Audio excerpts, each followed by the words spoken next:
చెప్పమ్మా, ఏంటో చెప్పు. ఏమైంది?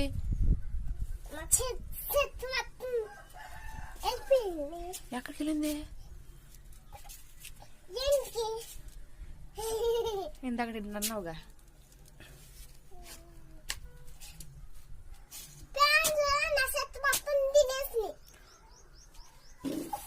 ఎలా తిన్ని?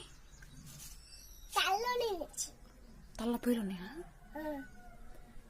మరి అట్ట ఇప్పుడు శక్తిపోతే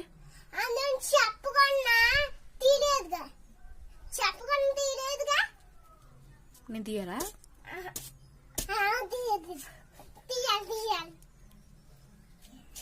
మరి ఏం చేద్దాం ఇప్పుడు? శక్తి పోయిందిగా. ఎట్ట మరి ఎట్ట వచ్చింది చెప్పు, ఎట్ట వచ్చిద్దో. నేను తల్ల ఇంచిపోతే నొట్టించి ఎట్ట వస్తుంది?